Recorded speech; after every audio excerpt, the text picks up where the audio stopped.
Aloha, I'm Erika Moritsugu, Deputy Assistant to the President and Asian American, Native Hawaiian, and Pacific Islander Senior Liaison here at the White House. And I'm Krystal, Executive Director of the White House Initiative on Asian Americans, Native Hawaiians, and Pacific Islanders.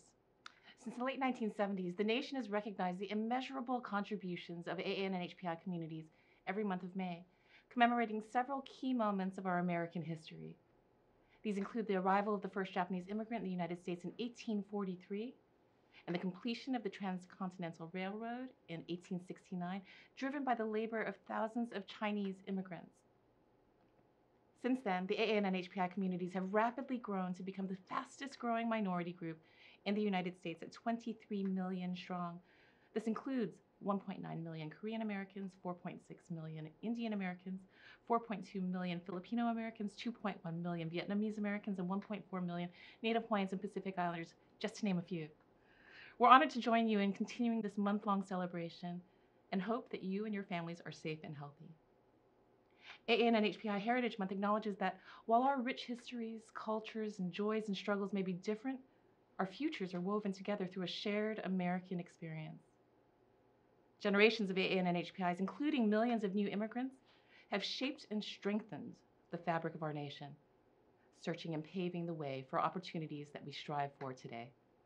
AA and NHPI Heritage Month is not only a tribute to those who came before us and a showcase of our community's vibrancy, it is also an important period of reflection and conversation, a time to acknowledge and heal from some of the most painful parts of our history, and to look back on the progress we've made together. Over the past year, too many AA and NHPIs have faced unacceptable barriers to prosperity and safety.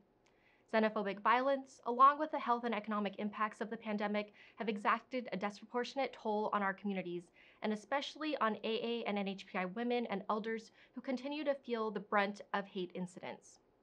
We all know someone who has been personally affected by these crises. We all hurt from the anxiety and distress that they bring, and we know that sometimes it can feel like things aren't getting better. But ever since Krystal and I came on board 1 year ago, we've reinvigorated the federal government's relationship with you. We've listened to your concerns, celebrated your successes, and elevated our community's voices, ensuring that AA and NHPIs have a seat at the table.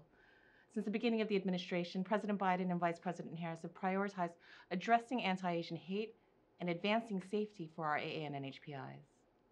In his first days in office, the president announced that it is the official policy of this administration to condemn anti-Asian bias and violence. Last May, he signed the bipartisan COVID-19 Hate Crimes Act into law. And this spring, you may recall that the president used his platform during the State of the Union address to reaffirm his commitment to our AA and NHPI communities. I was also humbled to deliver messages of healing on behalf of the president and the vice president to community members in Atlanta in March, as we commemorated the 1-year anniversary of the heinous murders there, honoring the 8 individuals who were killed, 6 of whom were women of Asian descent.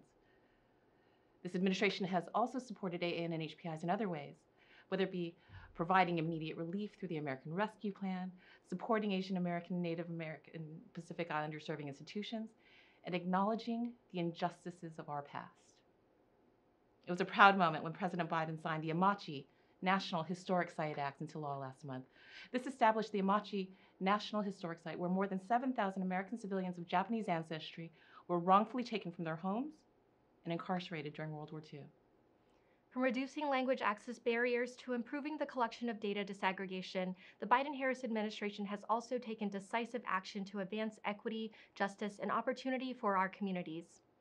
1 year ago this month, President Biden signed Executive Order 14031, which reestablished the White House Initiative and authorized the creation of the President's Advisory Commission on Asian Americans, Native Hawaiians, and Pacific Islanders.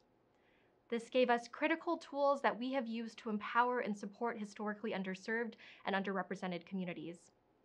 Last May, the President also brought broader visibility to the needs of Native Hawaiian and Pacific Islander communities, including through my appointment as the first person of Native Hawaiian descent to serve as the Executive Director of this initiative. As the efforts of the White House Initiative and President's Advisory Commission continue to ramp up, we look forward to working hand in hand with you to ensure that AA and NHPIs are not only visible in this administration's work, but are active partners in our efforts to create a more inclusive government that truly serves all Americans. Looking ahead, Know that we are working hard to advance equity and justice on that spectrum of issues that challenge our communities today. We promise to stay closely plugged in and to serve as a voice for our community as policy decisions are made.